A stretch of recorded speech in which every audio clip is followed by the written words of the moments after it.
Ud'u ila sabili rabbika bil hikmah wal mau'izatil hasanah wajadilhum billati hiya ahsan.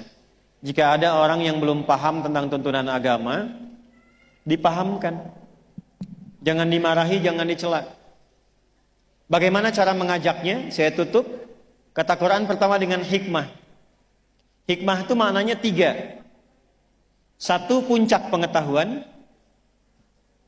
2, kesesuaian perkataan dan perbuatan. 3, kata-kata dan sikap yang lembut dan bijak. Puncak pengetahuan, kesesuaian perkataan dan perbuatan. Yang 3, kelembutan dalam sikap dan sifat atau perilaku yang melahirkan kebijaksanaan. Langsung praktekkan. Maaf Bu, jadi sudah pernah mengalami ya, kalau ada anak-anak gitu, anak rewel macam-macam, ibu pernah marah? Marahnya benci atau sayang? Bayi nangis rewel terus, bayi baru lahir,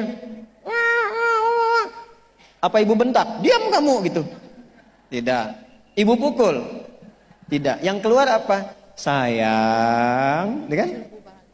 Dipeluk dan sebagainya.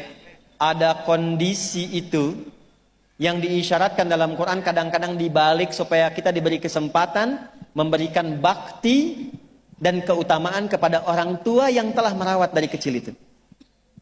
Nanti ada kondisi orang tua yang kembali kepada sifat kanak-kanak itu. Maaf Bu, kalau anak-anak senang dunia tidak? Senang. Mama. Lihat mobil-mobilan, pengen mobil-mobilan. Lihat pengen permen. Keluar dari sini lihat balon, pengen balon. Nanti ada orang tua yang kekanak-kanakan. Lihat tas baru, pengen tas baru. Ya, lihat ini butuh juga, kadang enggak tapi pengen. Seperti halnya dulu orang tua kepada anak tidak pernah membentak, memukul dan sebagainya, maka balikan itu dengan hikmah. Datang pada orang tua. Caranya bagaimana? Puji dulu, ucapkan terima kasih dulu, praktekkan Quran surah ke-46 ayat 15. Masya Allah, rasanya tidak ada deh di muka bumi ini yang paling aku sayang kecuali mama. Terima kasih sudah membimbing, melahirkan, merawat, menyayangi. Sambil dipeluk, sambil dipijitin. Mah, tolong doakan ya, aku jadi anak yang soleh. Itu melembutkan dulu hatinya. Lembutkan hatinya dulu. Setelah itu muncul, iya anak mama insya Allah soleh dan sebagainya. Baru masuk kepada inti pembahasannya. Mah, menurut mama bagaimana kalau satu saat aku dipanggil oleh Allah? Jangan bicara begitu dulu. Sudah muncul ya.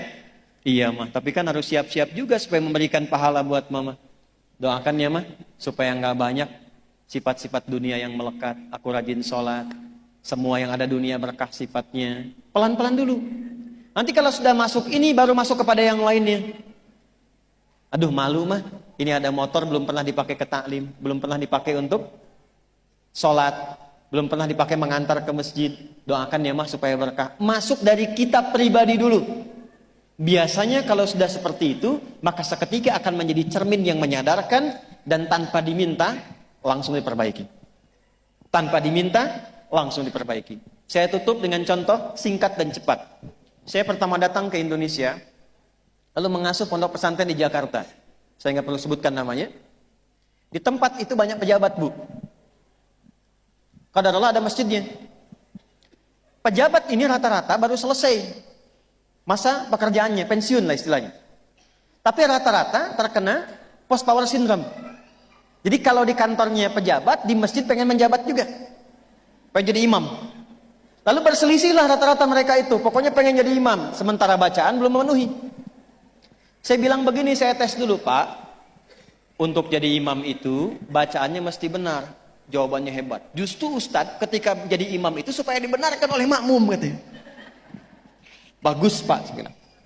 Saya kasih Bapak cara supaya Bapak nanti jadi imam lebih hebat lagi. Bapak boleh jadi imam, gak ada masalah. Khusus duhur dengan asar dulu. Nanti subuh, maghrib, isya, biarkan santri dulu Pak. Dalam masa menunggu itu, Bapak setoran ayat yang mau dibaca maghrib. Biasa, Bapak pengen imam sholat maghrib. Silahkan, Bapak duhur imam, asar imam, nanti mau ke maghrib, apa yang mau Bapak baca untuk sholat maghrib, Bapak setorkan dulu ke santri. Sementara nunggu setoran, biarkan santrinya di imam. Begitu santrinya ngimamin, suaranya bagus Bu. Isanya bagus juga, subuh bagus juga. Besoknya saya bilang lagi, Pak, silahkan maghrib imamin. Gak usah Ustadz, itu aja yang udah ada. Setelah mereka ada lebih bagus, dan lebih enak, kita naikin. Pak, jadwal isya ya, gak usah Ustadz. Enggak, Bapak udah bagus bacaannya. Jadi begitu diberikan jadwal dan merasakan ada perubahan, disitulah kemudian terbawa untuk lebih meningkatkan bacaan Qur'annya. Sejak saat itu, yang tadinya hanya pengajian ibu-ibu, sekarang ada pengajian bapak-bapak. Untuk tahsin. Terakhir, bacakan doa Nabi Musa saat datang kepada Fir'aun. Jangan lihat Fir'aunnya. Jangan lihat lihat sifat kerasnya. Fir'aun tuh begini Bu, sifat kerasnya. Saya nggak suka tuh dengan model rambutnya. Pisahkan kepala dari badannya. Bukan suruh cukur.